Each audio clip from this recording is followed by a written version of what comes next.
Okay, so welcome to the Brahman and Broman podcast. And today we've got a special guest. We've got Barb Steden with us. And I met Barb a few years back, and I know that she's deep into the knowledge book and seems like a very respectable spiritual group. Wanted to have Barb on a little bit more, Barb on to share, the knowledge book with the world and to tell us a little bit more about the knowledge book, how it can benefit us, and just kind of what your journey has been. So I'll let you start. How did you come across the knowledge book, and tell us about this spiritual group?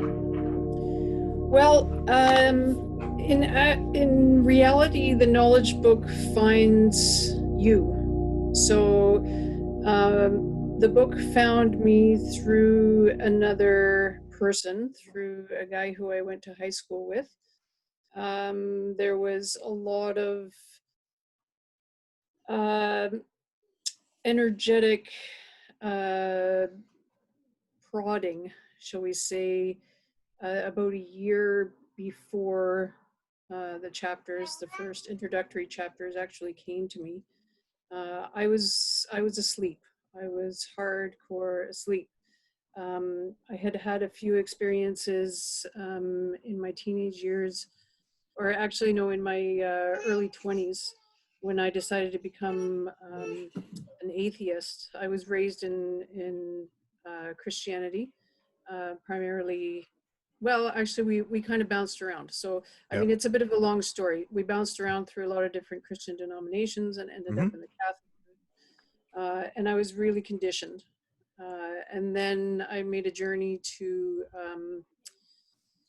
Southeast Asia, and I Mm-hmm. had a bit of an awakening there, where I came to the conclusion that I no longer resonated with organized religion.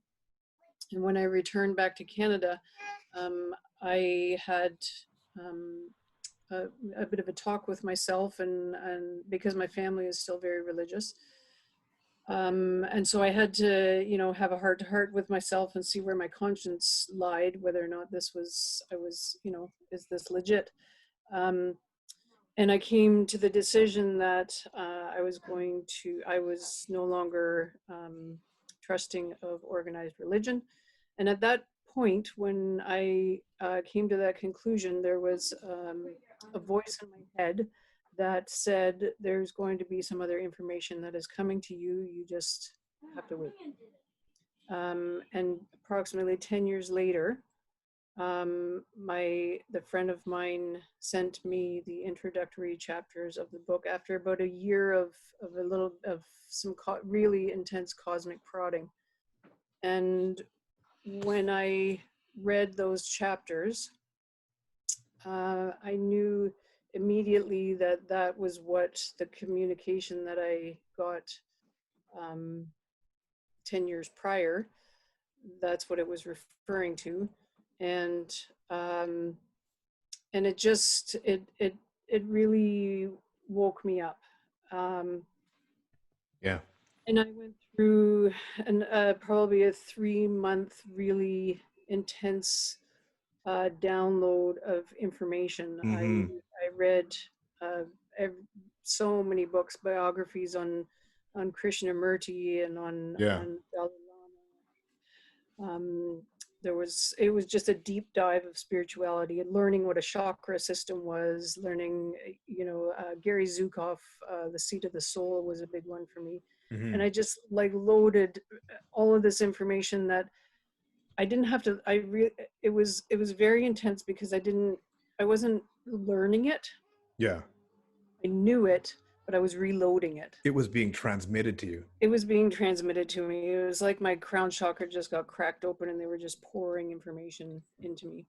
So the book after that point, I had to go through a lot of soul searching to figure out whether or not this was truth. Mm-hmm. And it took a while because it was shocking. The information was shocking. I wasn't prepared for it. There's a lot of conversation about extraterrestrials.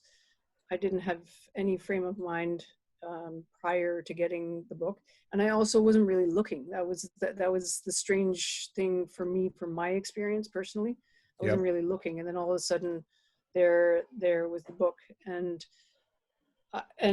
then I just started reading.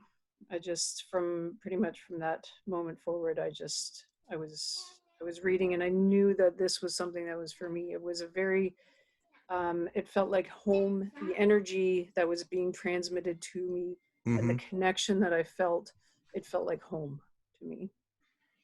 Yeah. Got it. Got it. So you mentioned that you were in Southeast Asia. Whereabouts in Southeast Asia? We started out first in Thailand, and Okay. then Indonesia, Vietnam, Malaysia, Singapore. Yeah, this was 20 some odd years ago, so we couldn't get into Cambodia, but Vietnam was just opening up. Yeah, so it was quite a while ago. I might have gotten my dates a little bit mixed up here in some of my conversation, but yeah, I'm 48 now, so I was in Southeast Asia when I was in my early 20s. Got it. Yeah. One thing I And know I've heard about, sorry to interrupt, Asia is that the energy actually moves differently. Apparently, due to the latitude that some of these countries are on, I've heard energy tends to move upwards, and we all have energy inside our body. And when that energy starts moving upwards as well, it kind of causes a realignment inside of us.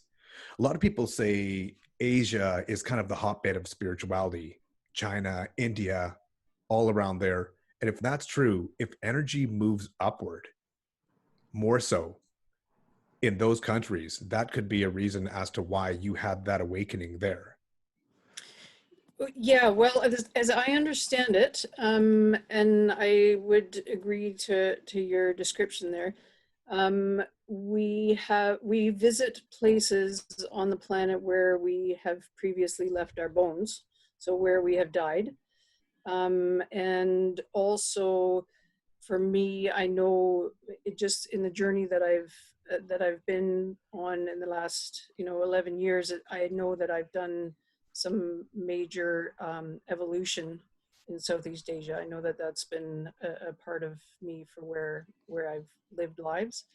And also the other thing that the knowledge book explains to us is that there's different programs on the planet for awakening human beings.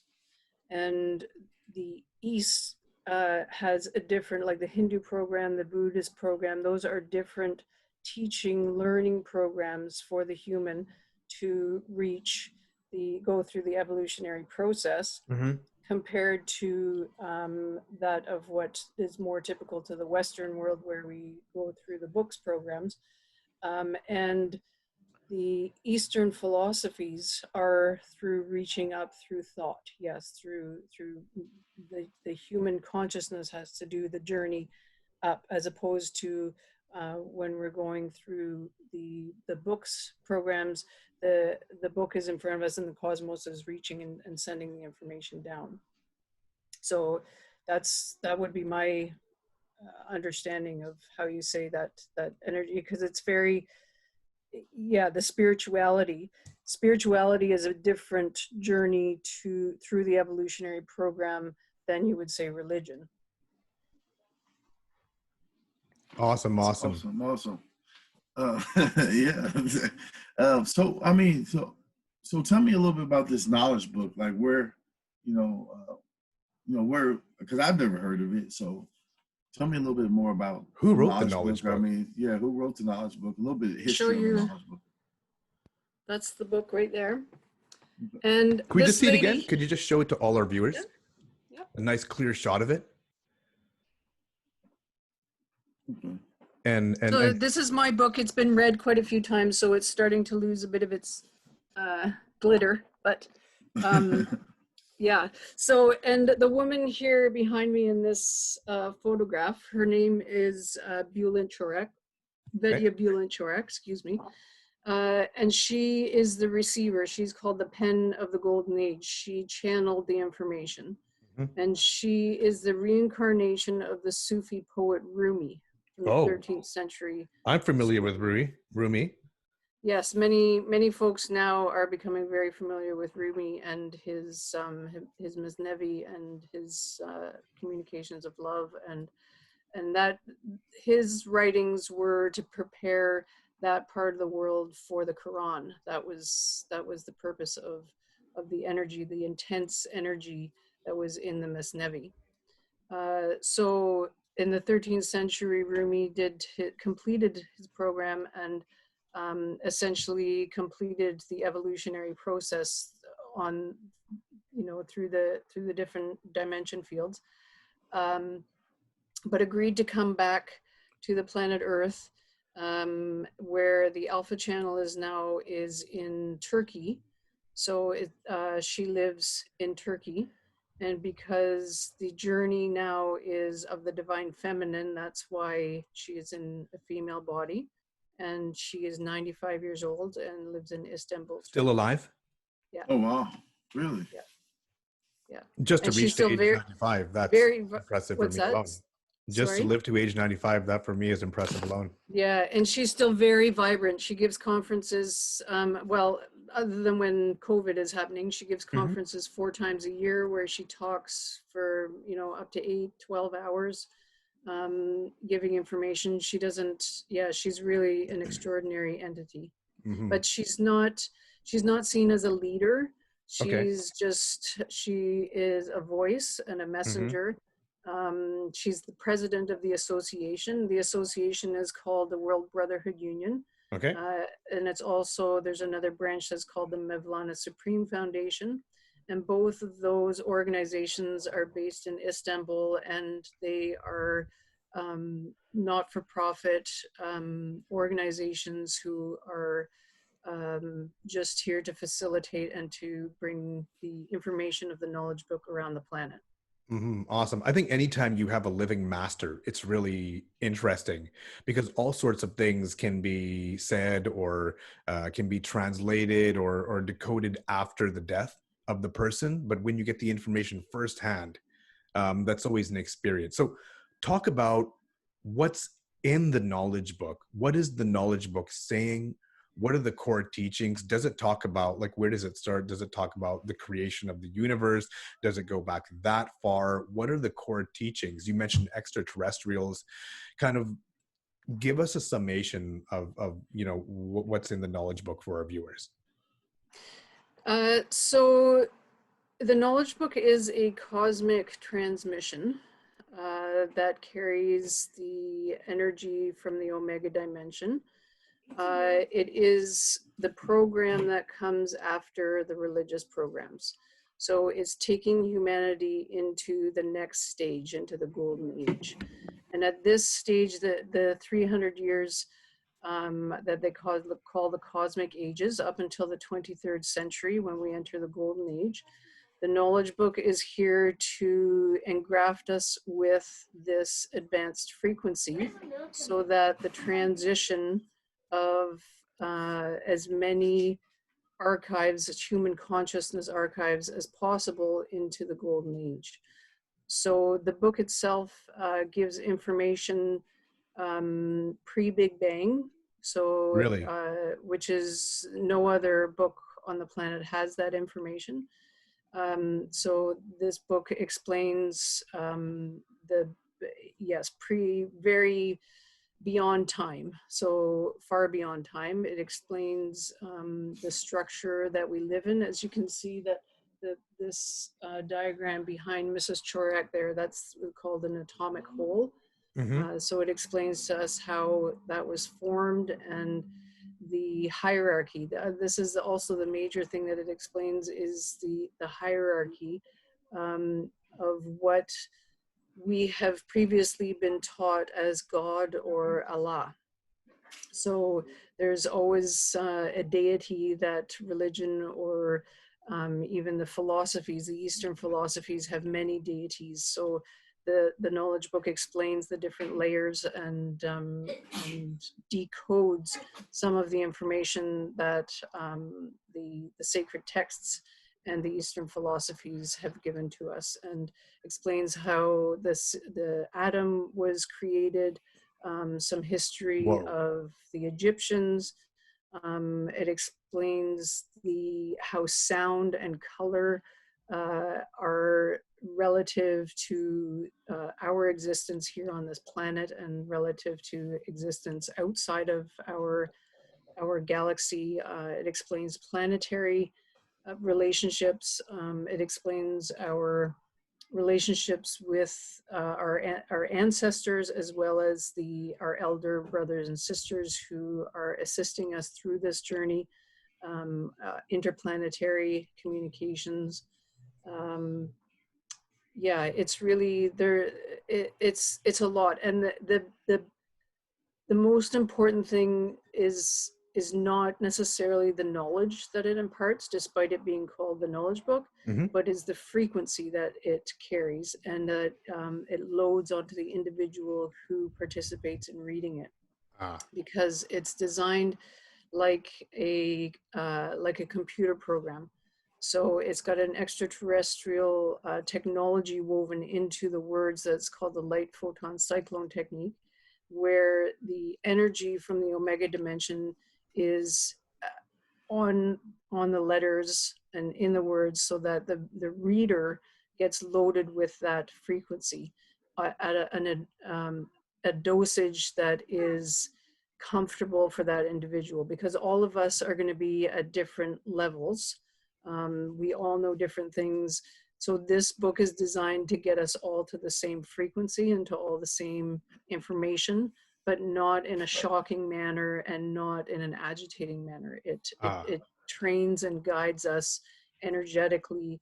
And as the frequency of the individual rises, then the knowledge unfolds. So I personally, I've been reading the book for 11 years, every day for 11 years. I've read it countless times, Hmm. and there are still passages that I don't yet understand, but it's because I'm not meant to. And as I continue to read the information, my frequency rises, my consciousness advances, and the knowledge gradually unfolds. So kind of how I interpret that is, the more you read this book, and maybe you would agree or disagree, the more it will lead you to a spiritual ascension. 100%. Your That's what energies it's designed rise. to do. Yeah, it's designed to do that. So all of the sacred texts were designed in the same fashion, but this one is augmented even more. So you do also acknowledge other sacred texts as well. Oh, 100%. They're all, all the religions and Eastern philosophies, all those pathways are leading to the completion of the 18th dimension. And this energy is the unification of all of that in the 19th dimension. So into the Omega frequency. So there's something that's called the divine plan that the knowledge book explains. The divine plan is something that was set out when we talk about Adam and Eve. So humans have been on this planet for a long time, and there's been different civilizations and different programs of evolution. But the one that is coming to somewhat of a completion now, going into a next phase, is the human being that was started, the human consciousness that was started out with the journey of Adam and Eve. And that was, it's symbolic of an individual having thought and having the responsibility to develop thought and consciousness to, at some point, become equivalent with the source. And the divine plan is the program that was designed for the human consciousness to go through those layers in order to be able to get to that point. And the religions were part of that process. So we go through those layers of energy, and you can, at this point, it's not necessary to be in the formalistic process of religion. We can get that energy and that frequency of religion in many other ways. But in the past, you had to do the practices, you had to do the dogma of religion. Hmm. But essentially what it is going and loading the frequencies through those dimension fields. And then, and so the goal is to reach the completion with the 18th dimension field loading, being able to load the frequency from that field, and then graduating into the next reunification with source. So would you say that your journey through Christianity helped you receive this knowledge at this level? I mean, do you feel that was an important part 100%. of the journey for you to be able to jump it off? Okay. 100%. Yeah. Do you reject any of the Christianity knowledge, or do you accept part of it, or how does that work? Yeah, I mean, there's truth and lies in all of it. And part of the difficulty with organized religion is that it's got human interpretation of individuals who are not equivalent with the source of the energy. So they're interpreting it and degenerating it according to their own understanding. So my understanding is that the truth is a magnetic field that is a constant. It is an absolute. And it is a constant.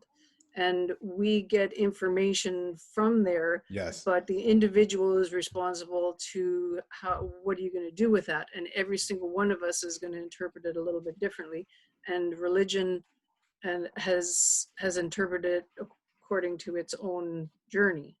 So I think that there's lies and truth in all of it. Mm-hmm.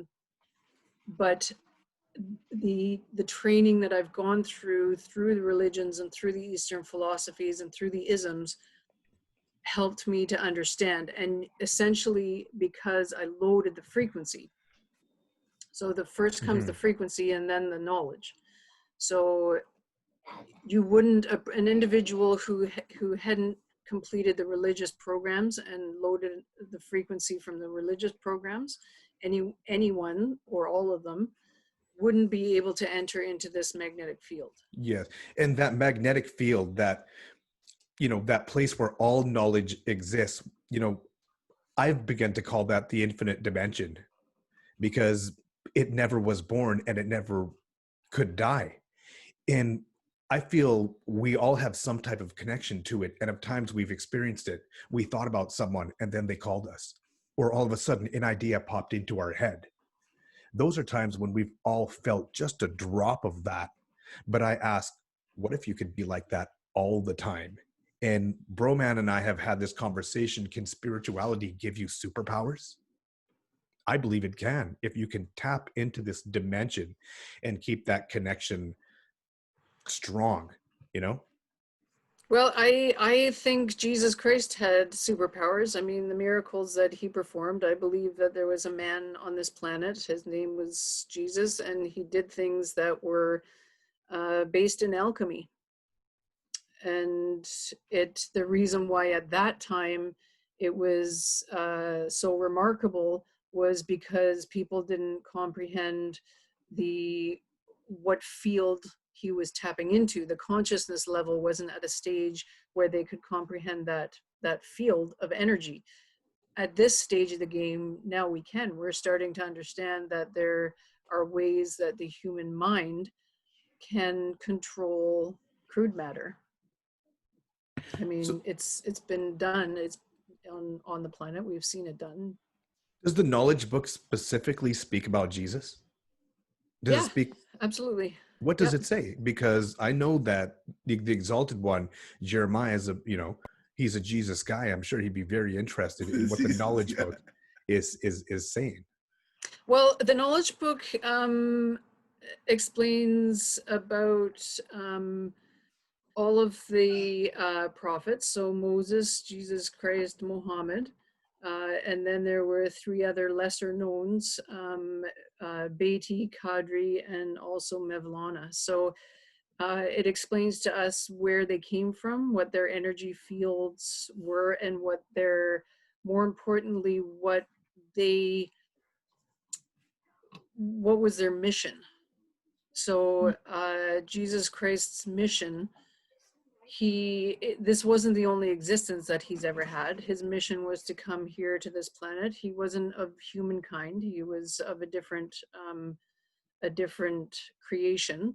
And as the supreme mechanism recognized that humanity was coming to a point of massive transition, recognized that we needed to speed things up in unification of consciousness and in educating our consciousnesses.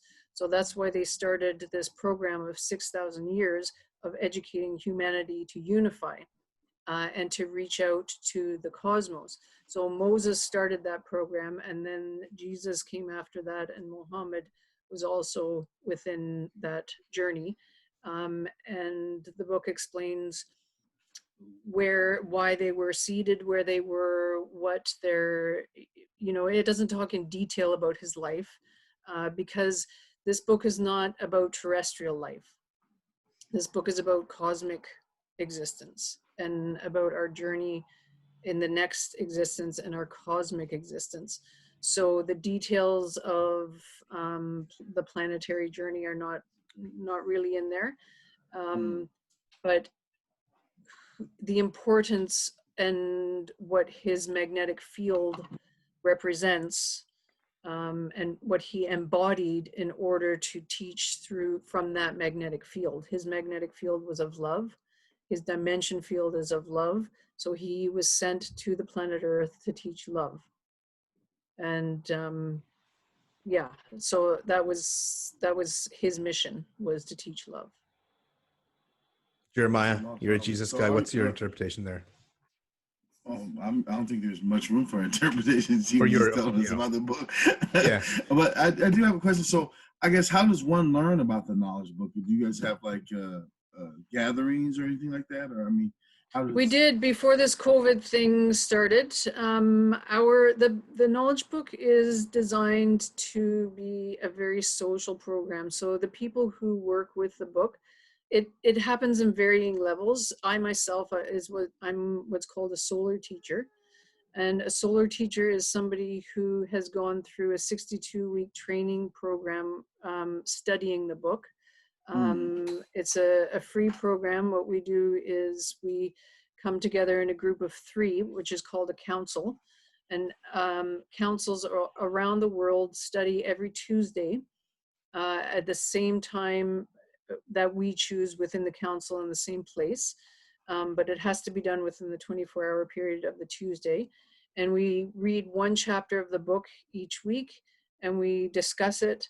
And between the 3 of us, and it's always the same 3 people, and nobody else enters the group. So it's a journey between those 3 people, as well as an individual journey. So, and the book is 62 chapters. So that training program takes 62 weeks. And then at the end of that, you're what they call a solar teacher. And then the job is to share the information with other people. So we can do what's called an introductory conference, where we invite people who we've introduced to the book, and we do a talk on it, and we just explain the basics, kind of what I'm doing here, but we do a specific reading, answer questions. One of my other responsibilities is to, once a week, I give the first chapter to anybody, a stranger, a friend, somebody within my city. I can mail them around the planet, essentially just to get the information out there. If somebody resonates with it, we give up to 11 chapters in a paper format. That's for free. And if at that point the individual is interested more, then they can purchase the book for themselves. And then each individual determines how the book, what kind of role the book plays for them in their lives. I have lots of people who read it every day. There's people who just have it in their homes and read it periodically. The best way to utilize what the book has to offer is to the reading program where you read a chapter every day, or you're joining into one of the study groups. The study groups help to bring the magnetic field and anchor it onto the planet so that we can anchor the new magnetic field and speed up the evolutionary process for the humanity at this point in time, at the ascension, for the ascension process. Now, this isn't a book that you can order from Amazon, is it? No. So No, you can only order it through Solar Teacher. And we Ah. get them, we have to go to Istanbul to get them and bring them back in our luggage. Are they in English or, I mean, because Yeah, I've seen so the, yeah, it's translated into, I think, 15 or more different languages. This one is English. This up here is in Turkish. That means Okay. the knowledge book, Bilgi Kitabi. When it started to be dictated in 1981, and it took her 12 years to receive it all. And then when it was published in 1993, it was published in Turkish and in English at the same time, simultaneously. And since then, it has been translated into multiple languages. The very important thing about the translation of this book is because of this light photon cyclone technique, it can't be degenerated like the other sacred texts were. So the frequency is going to stay the same, and the information, the knowledge is always going to stay the same and can't be tampered with. Like, sure, it's not going to be rewritten a bunch of times. No. No, it won't. And whenever it gets translated, it's always done by somebody that's been selected by Cosmos. It's not like some random person. The English version has been translated, amended once, and people from Toronto went to Istanbul and sat with Mrs. Chorak. It took about 6 months, and every day they would just plod through it. And it's all, and the books are only published in Istanbul, Turkey, so that this light photon cyclone technique can be made sure that it's assimilated into the book. Well, you've succeeded in getting me interested in the book. Can you put up the book one more time? I want to Yes, I see it. And then, so what is all that? What is the below? The so this emblem here, these are 18 petals. Okay. So in the cosmos, in the part of the hierarchy, the way that it's been designed, it's called the Law of 18 Systems, which is also explained in the book. This is how magnetic fields are their strongest and how magnetic fields are formed from crude matter up, like from the single-celled organism and the atomic structure from the micro to the macro. Is based in the 18. And then the triangle in here, let me see if I can get a better, yeah. So this is an O up here, this is a K, and that's an M. The K stands for Kirtarichi, which is Jesus Christ magnetic field. The M stands for Muhammad Mustafa, which is the Islamic magnetic field. And O is the totality of consciousness. So because our planet is very divided in the Christian and the Islamic realms, the goal is with these magnetic fields is unifying those magnetic fields and bringing them all into one energy. And then Mevlana is here. And these words are in Turkish, and it says World Brotherhood Union. You see that triangle in the middle. Is there significance to that triangle? Because you see that, whether it's, in different religions, is that kind of symbolic of something? Or? Yes, the up-pointing triangle refers to the religious programs. So and it's a religious magnetic field. So not necessarily, again, we're going to talk about frequencies, because we need to be saturated with the frequencies up to get us into universal consciousness. The down pointing triangle. So when you have an overlapping up pointing triangle and down pointing triangle, you have the 6-sided star, which is familiar in Judaism, the David star. Yeah. But that the decoding of that is the uppointing star is completion of the frequencies through the religious frequencies. That's how we get to absorb and become acclimated, is through those training programs. And then once we've completed that, we've reached what we're calling universal consciousness, is a unified consciousness. So it's an acceptance of everything. There's Yes. no division anymore. Mm-hmm. There's no saying this is truth, this is not truth. It's a oneness.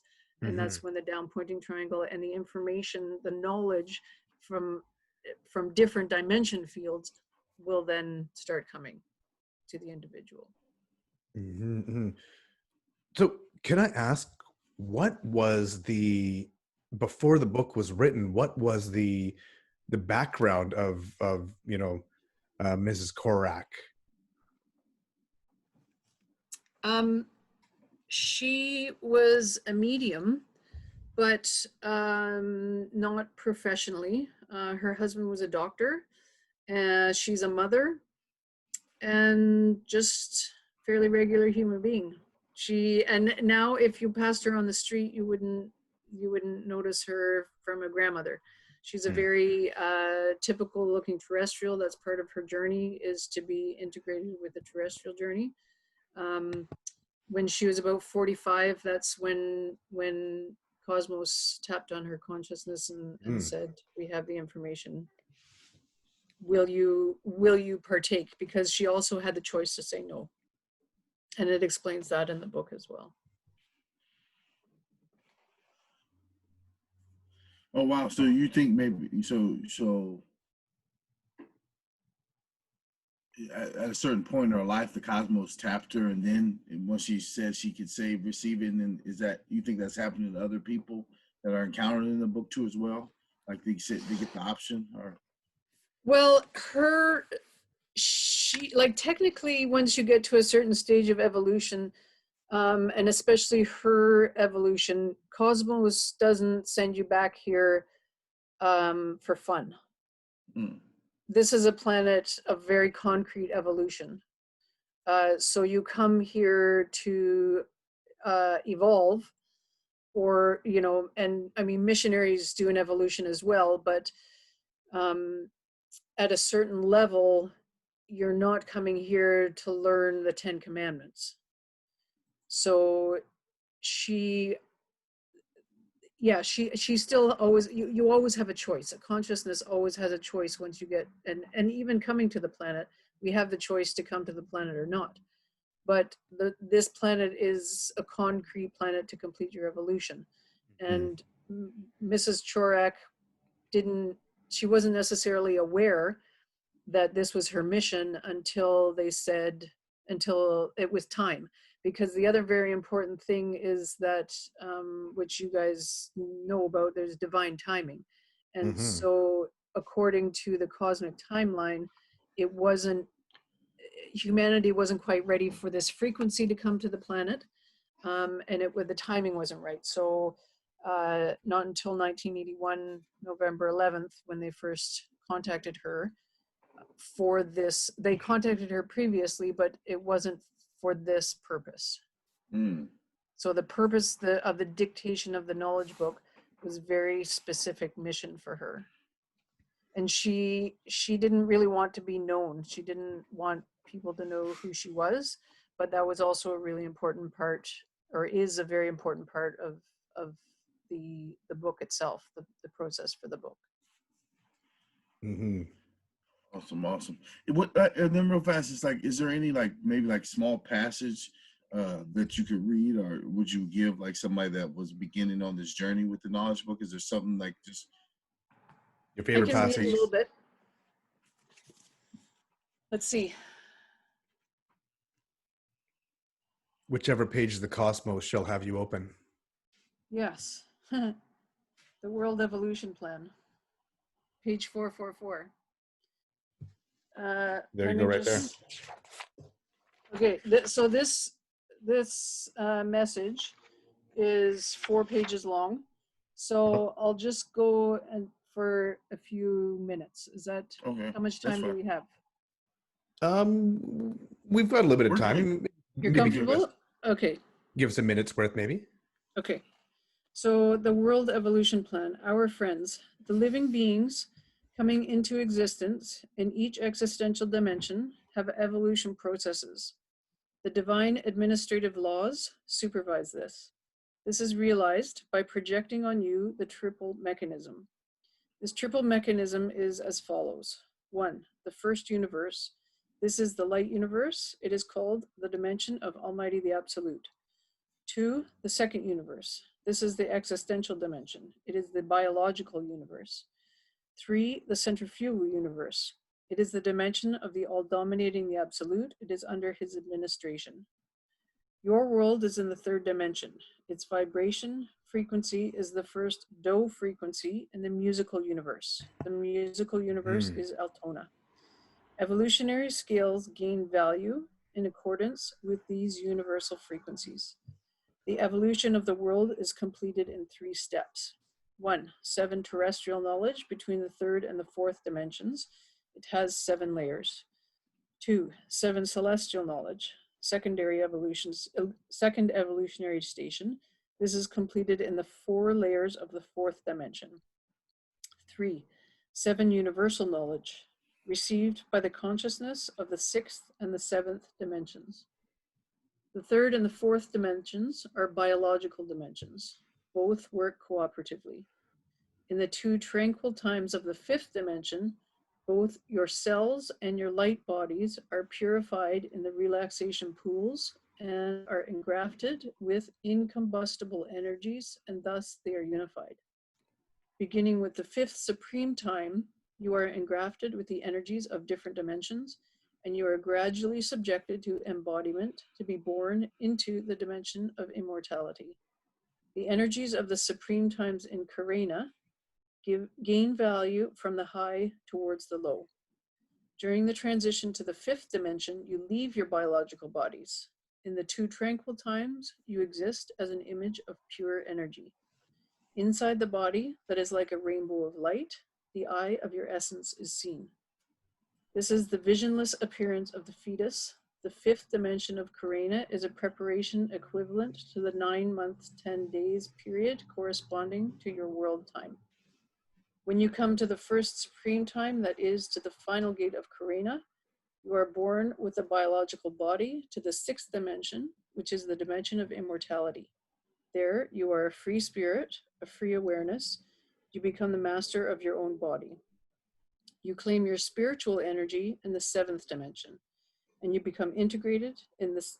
In the 6th dimension, you live connected to your spiritual energy by a silver cord, just like in the world.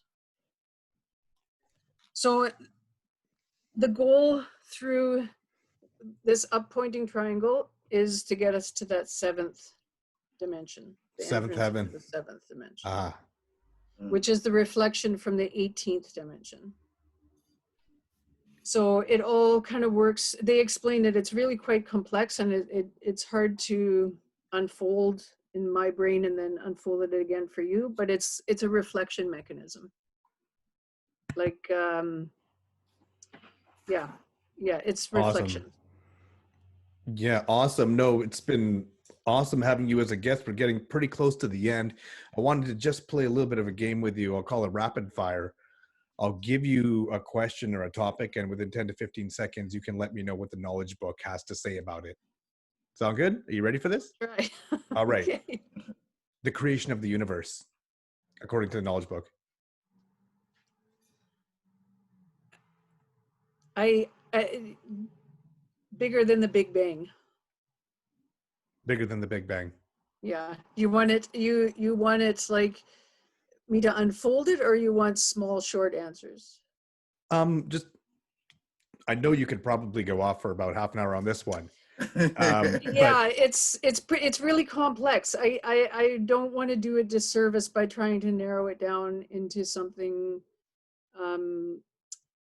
but trying to narrow it down because it's extraordinarily complex. Bigger than the Big Bang. I'll accept that as an answer. Okay. Thank you. You spoke about aliens and extraterrestrials. Tell me a little bit about that. I have decided to use the terminology extraterrestrials. I think we are all extraterrestrials. And I think that there are as many extraterrestrials and different personalities in extraterrestrials as there are humans, and more. And they can be positive, they can be negative, they can be supportive, they can be not supportive, they can be evolved, they can be unevolved, they can have their own agendas, they can have their own programs. Awesome. Spiritual practices that a follower of the knowledge book must follow. Are there any practices, any meditative exercises? Is there anything you're required to physically do other than read the book? A special diet?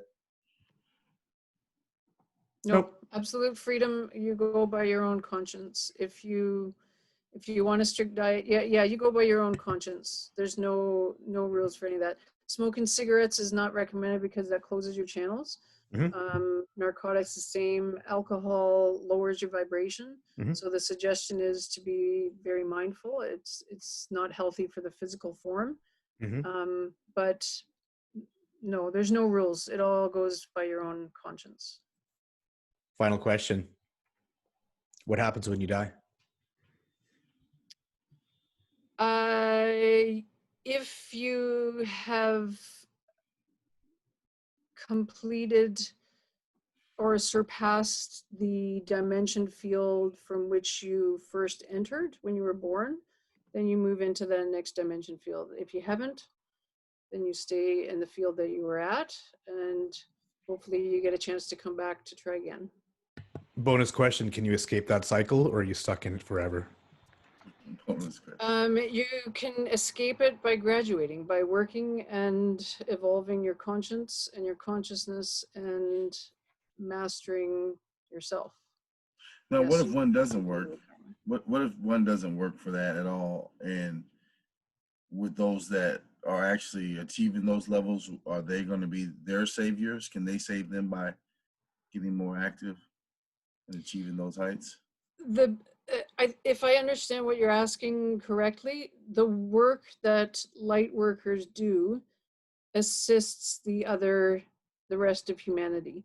So the thing that I find most important about my journey with the knowledge book is that I know that I work as a filter.